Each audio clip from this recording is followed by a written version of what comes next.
Hello students, welcome to the VR count classes. आज मैं आप सभी के लिए मोस्ट इम्पोर्टेंट चैप्टर लेके आया हूँ, जर्नल एंट्रीज का चैप्टर। ये चैप्टर हमारे लिए बहुत इम्पोर्टेंट है। अकाउंटेंसी के अदर चैप्टर्स को करने के लिए हमें जर्नल एंट्रीज समझनी पड़ती है। तो आज हम जर्नल एंट्रीज का फर्स्ट क्वेश्चन करेंगे और कुछ बेसिक्स कंसेप्ट्स देखेंगे। चलिए स्टार्ट करते हैं। ये अभी आपके सामने कुछ बेसिक रूल्स हैं जर्नल एंट्रीज के, जो कि इस क्वेश्चन को करने के लिए बहुत ही जरूरी है। मैं आपको मेन कंसेप्ट में नहीं उलझाने वाला हूं। जैसे कि आप जानते भी होंगे कि हमारा अकाउंटेंसी 3 रूल पे बेस है: real account, nominal account, personal account. But हमें वो 3 रूल्स को पढ़ने की जरूरत नहीं है। मैं आपको डायरेक्टली इजी वे में इन एंट्रीज को समझाता हूं। जैसे सबसे पहले आपके सामने है परचेज अकाउंट। परचेज अकाउंट हमेशा जर्नल एंट्रीज में डेबिट होता है। आप जब भी कुछ परचेज कर रहे हैं बिजनेस में, तो परचेज अकाउंट होगा डेबिट। और कभी इसका वाइस वर्सा, अगर आप सेल कर रहे हो तो सेल्स अकाउंट क्या होगा? क्रेडिट। आपको सिर्फ एक याद रखना है कि परचेज अकाउंट डेबिट होता है तो उसका अपोजिट सेल्स क्या होगा? क्रेडिट होगा। इसी तरीके से अगर परचेज अकाउंट डेबिट था तो उसका अपोजिट परचेज रिटर्न भी क्या होगा? क्रेडिट होगा। परचेज रिटर्न क्या होगा? क्रेडिट होगा। अगर परचेज रिटर्न क्रेडिट है तो सेल रिटर्न क्या होगा? डेबिट होगा। तो जर्नल एंट्रीज करते वक्त आपको सिर्फ यही बात याद रखनी है कि जब भी हम कुछ परचेज कर रहे हैं तो परचेज अकाउंट डेबिट होगा, उसका अपोजिट सेल्स अकाउंट क्रेडिट होगा। परचेज डेबिट था तो अगर परचेज रिटर्न कर रहे हो तो वो क्रेडिट होगा, और परचेज रिटर्न क्रेडिट है तो सेल रिटर्न क्या होगा? डेबिट होगा। आपस में वाइस वर्सा से आप कोरिलेट करके पता लगा सकते हो कि कौन सा अकाउंट डेबिट होगा और कौन सा अकाउंट क्रेडिट होगा। आपको बस इतना ध्यान रखना है कि परचेज अकाउंट हमेशा क्या होता है? डेबिट होता है। ठीक है, आगे चलते हैं। Cash received. आप बिजनेस में बहुत सारी ट्रांजेक्शन्स करते हो, डेली बेसिस पे बिजनेस में कैश रिसीव करते हो, कमीशन रिसीव की या फिर किसी डेटर से कैश रिसीव किया। तो जब भी आप बिजनेस में कैश रिसीव कर रहे हो तो कैश अकाउंट आपका ऑलवेज क्या होगा? डेबिट। कैश अकाउंट ऑलवेज क्या होगा? डेबिट। और अगर आप कैश पे कर रहे हो, आपके बिजनेस से कैश जा रहा है, आपने रेंट पे किया कैश में, आपने इलेक्ट्रिसिटी बिल पे किया कैश में, आपने वेजिस पे की कैश में, जब भी कैश जा रहा है तो कैश अकाउंट क्या होगा? क्रेडिट। कैश रिसीव हुआ तो cash account debit, cash business से जा रहा है तो कैश अकाउंट क्रेडिट। इसी तरीके से कई बार हम कैश में पेमेंट और कैश में रिसीव ना करके बैंक से पेमेंट करते हैं और बैंक में ही पैसे रिसीव करते हैं। तो अगर आपके बैंक में पैसे आ रहे हैं तो बैंक अकाउंट क्या होगा? डेबिट।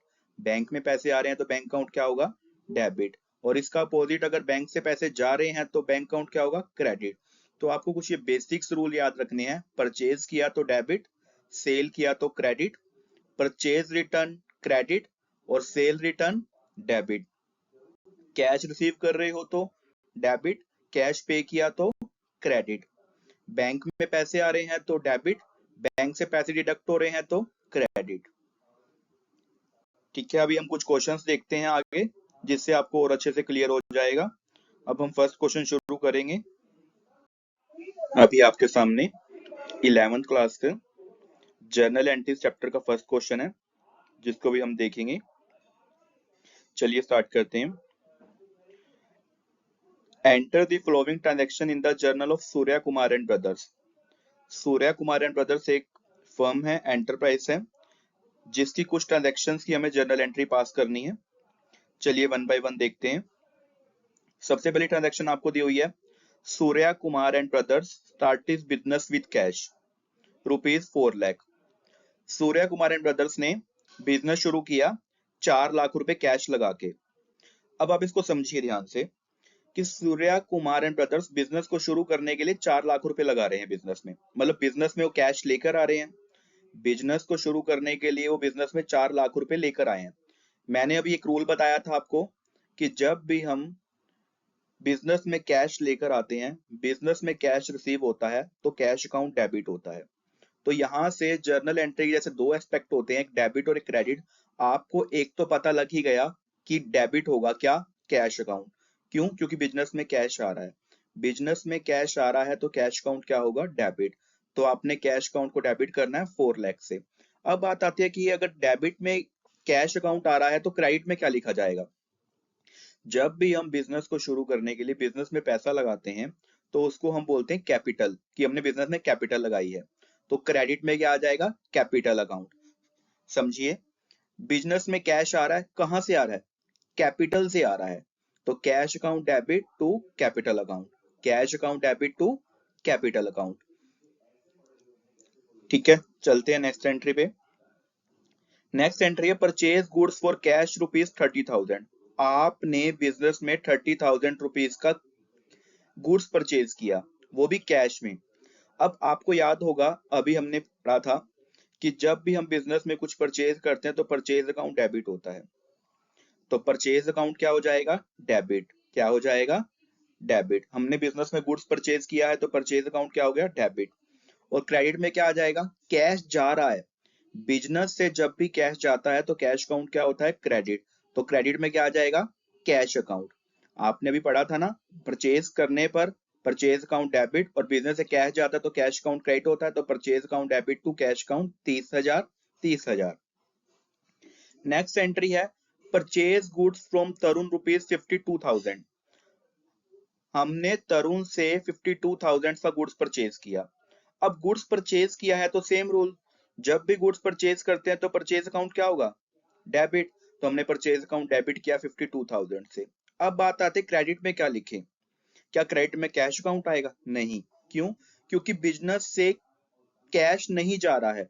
हमने जो तरुण से सामान खरीदा है वो कैश में नहीं खरीदा। आपको कहीं पे भी दिखा नहीं दिख रहा इस लाइन में, इस ट्रांजैक्शन में, कि हमने कैश में गुड्स परचेज किए हैं। जब ट्रांजैक्शन में क्लियरली मेंशन ना हो कि हमने जो गुड्स परचेज किया है वो कैश में है, तो हम ये मान के चलते हैं कि हमने उधार सामान खरीदा है, क्रेडिट पे सामान खरीदा है। तो हम कैश ना लिख के उस पर्सन का नेम लिख देंगे जिससे हमने सामान खरीदा है। तो आपको एक चीज तो पता लग गई कि परचेज अकाउंट डेबिट होना है। क्यों डेबिट होना है? क्योंकि जब भी जर्नल एंट्रीज हम करते हैं तो कभी भी हम गुड्स परचेज कर रहे हैं बिजनेस के लिए तो परचेज अकाउंट ऑलवेज डेबिट होता है, हमने भी पढ़ा भी था। तो परचेज अकाउंट तो डेबिट होने वाला है। क्रेडिट में क्या लिखें, क्या कैश जा रहा है, नहीं, कैश तो नहीं जा रहा। तो फिर क्या करें, उस पर्सन का नेम लिख देंगे जिससे हमने परचेज किया है। आप समझिए, परचेज किया 52,000 का गुड्स तरुण से, परचेज किया 52,000 का गुड्स तरुण से। आई थिंक अब आपको ये क्लियर हुई होंगी तीन एंट्रीज अच्छे से। अब चलते हैं हम नेक्स्ट अनदर एंट्रीज पे। अब नेक्स्ट फोर्थ एंट्री आपके सामने, purchase furniture for cash ₹20,000। Purchase furniture for cash ₹20,000। अगर आपने कैश में फर्नीचर परचेज किया तो समझने की कोशिश कीजिए, आपने कैश में फर्नीचर परचेज किया यानी कि बिजनेस से आपके कैश जा रहा है, बिजनेस से आपके कैश जा रहा है। तो कैश काउंट क्या होगा, क्रेडिट। जब बिजनेस से कैश जाता है तो कैश काउंट क्या होगा, क्रेडिट। अब बात आती है कि क्रेडिट में तो कैश आ गया क्योंकि बिजनेस से कैश जा रहा है। हम कैश में फर्नीचर परचेज करके आए हैं तो कैश जा रहा है, हम कैश उसको देकर आए हैं तो हमने कैश काउंट क्रेडिट कर दिया। डेबिट में क्या करें, डेबिट में आ जाएगा फर्नीचर अकाउंट। डेबिट में क्या आ जाएगा, फर्नीचर अकाउंट। तो हमने यहाँ लिखा furniture account debit 20,000 to cash account 20,000। अब यहाँ पे कुछ बच्चों का डाउट्स होगा कि हमने यहाँ पे परचेज क्यों नहीं लिखा डेबिट में। हमने यहाँ पे परचेज इसलिए नहीं लिखा डेबिट में क्योंकि हमने गुड्स परचेज नहीं किया, हमने फर्नीचर परचेज किया है। हम जिस चीज का बिजनेस करते हैं वो चीज हमारे लिए गुड्स कहलाती है। फॉर एग्जाम्पल, मेरी गारमेंट्स की शॉप है और मैं कपड़े बेचने का काम करता हूँ, और मैंने अगर कपड़े बेचे, क्लोथ्स बेचे, तो वो मेरे लिए है गुड्स। तो मैं लिखूंगा सेल या परचेज वर्ड।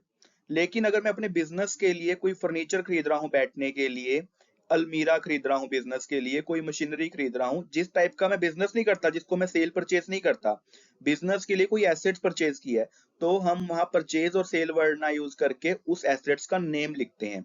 तो यहाँ पे मेरे बिजनेस से रिलेटेड आइटम नहीं आ रही है, जस्ट बिजनेस में यूज करने के लिए कोई मैंने एसेट्स परचेज करी है तो मैं उसका नेम लिखूंगा। तो मैंने क्या परचेज किया है? फर्नीचर, तो मैंने यहाँ लिख दिया furniture account debit to cash account. Business से कैश जा रहा था तो कैश अकाउंट तो क्रेडिट होना था। 20,000 से डेबिट में क्या लिखें? फर्नीचर परचेज किया है तो लिख दिया furniture account debit. Next entry देखते हैं, पेड कैश टू तरुण। अभी आपने पीछे एंट्री में देखा था कि हमने तरुण से उधार सामान खरीदा था। जब हम तरुण से उधार सामान खरीद रहे थे तो हम एंट्री कर रहे थे purchase account debit to Tarun, cash तो नहीं जा रहा था ना। हमने एंट्री की थी परचेज अकाउंट डेबिट टू तरुण। अब हम तरुण को पैसे दे रहे हैं उसी उधार सामान के, तो अगर हम तरुण को पैसे दे रहे हैं तो कैश जा रहा है, पैसे जा रहे हैं तो कैश काउंट क्या हो जाएगा? क्रेडिट। कैश काउंट क्या हो जाएगा? क्रेडिट। अब बात आती है कि ऊपर क्या लिखें? पैसे किसके पास जा रहे हैं? पैसे किसके पास जा रहे हैं? तरुण के पास, तो ऊपर आ जाएगा तरुण। इसीलिए जर्नल एंट्रीज में से डेबिट या क्रेडिट में से अगर आप एक चीज को आइडेंटिफाई कर लो कि क्रेडिट में क्या आना है या डेबिट में क्या आना है, तो दूसरी साइड का आपको अपने आप ही पता लग जाता है। कैश जा रहा है तो कैश काउंट क्रेडिट तो होगा। डेबिट में क्या लिखें? अब क्वेश्चन रेज होता है कैश कहाँ जा रहा है? कैश जा रहा है तरुण के पास, तो हमने ऊपर लिख दिया तरुण अकाउंट डेबिट। ऐसे ही ऊपर था कि कैश जा रहा है, कहाँ जा रहा है? फर्नीचर खरीदा है इसलिए जा रहा है, तो नीचे लिखा कैश अकाउंट क्रेडिट, क्यों कैश जा रहा, तो ऊपर क्या आ गया? Furniture account. तो आई होप ये दो एंट्रीज भी क्लियर हो गई होंगी। नेक्स्ट है purchase goods from Divyanshi for cash ₹24,500। हमने दिव्यांशी से कैश में 24,500 का गुड्स खरीदा। अब यहाँ पे देखिए आप, गुड्स वर्ड आ रहा है, कोई फर्नीचर नहीं आ रहा, कोई मशीनरी नहीं आ रहा। गुड्स, गुड्स क्या होता है? जिस चीज मैं ट्रेड करता हूँ, जिस चीज को मैं सेल या परचेज करता हूँ। मैंने परचेज किया और वो चीज मैंने आगे बेच दी। अगर मैं कोई चीज खरीद रहा हूँ आगे बेचने के लिए तो वो मेरे लिए गुड्स होता है। तो यहाँ मैंने गुड्स परचेज किया है दिव्यांशी से 24,500 का। तो अब देखिए, अब यहाँ पे कंफ्यूजन वाली बात ये आ जाती है कि यहाँ पे पर्सन का नेम भी आ रहा है दिव्यांशी और कैश वर्ड भी आ रहा है। जब ये भी लिखा हो कि हमने कैश में सामान खरीदा और किससे खरीदा उसका नाम भी लिखा हो, तो हम क्या लिखेंगे नीचे?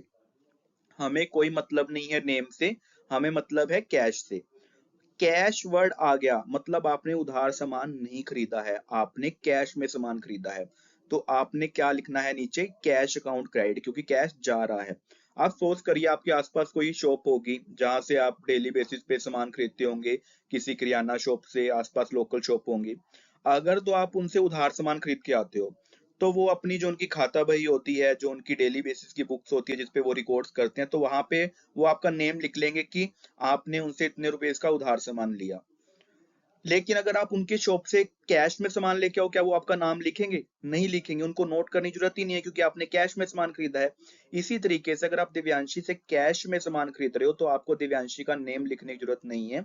आपके बिजनेस में वही सिंपल रूल फॉलो होंगे, कैश जा रहा है तो कैश काउंट क्रेडिट 24,500, और परचेज किया है, गुड्स परचेज किया है, तो ऊपर क्या आ जाएगा? Purchase account debit 24,500। तो मैं दोबारा बताना चाहूंगा, जब आप बिजनेस से रिलेटेड आइटम खरीद रहे हो, जिस चीज का आप सेल परचेज का काम करते हो, तो वो आपके लिए, अगर गुड्स परचेज कर रहे हो तो आपके लिए वो परचेज या सेल वर्ड लिखा जाता है। लेकिन अगर आप जिस चीज में ट्रेड नहीं करते वो चीज परचेज कर रहे हो, जैसे आपने फर्नीचर परचेज कर लिया, मशीनरी परचेज कर लिया, तो आप फर्नीचर मशीनरी वर्ड यूज करते हो रेदर देन परचेज या सेल अकाउंट। क्लियर है? चलते हैं नेक्स्ट एंट्री पे। अब नेक्स्ट एंट्री आपके सामने, bought machinery for cash ₹80,000। 80,000 cash pay करके मशीनरी परचेज की। अब हम मशीनरी को सेल परचेज का काम तो नहीं करते, ऐसा नहीं है कि हमने मशीनरी खरीदी और आगे मशीनरी बेचनी है, हमने आगे फर्दर बेचने के लिए हमने परचेज करी है, नहीं। हम बिजनेस किसी और चीज का करते हैं, तो हमने बिजनेस के अपने यूज के लिए मशीनरी खरीदी है, तो अगेन ये हमारे लिए गुड्स नहीं है। तो यहाँ पे हम परचेज वर्ड ना लिख के क्या वर्ड लिखेंगे? Machinery account. जैसे हमने फर्नीचर परचेज किया था बिजनेस में अपने यूज के लिए, ऐसे हम मशीनरी परचेज कर रहे हैं बिजनेस में अपने यूज के लिए, तो हम यहाँ पे मशीनरी वर्ड लिखेंगे, मशीनरी अकाउंट डेबिट। क्या लिखेंगे? Machinery account debit. और कैश जा रहा है, बिजनेस से कैश जा रहा है, कैश कम हो रहा है, तो कैश काउंट क्या होगा? क्रेडिट।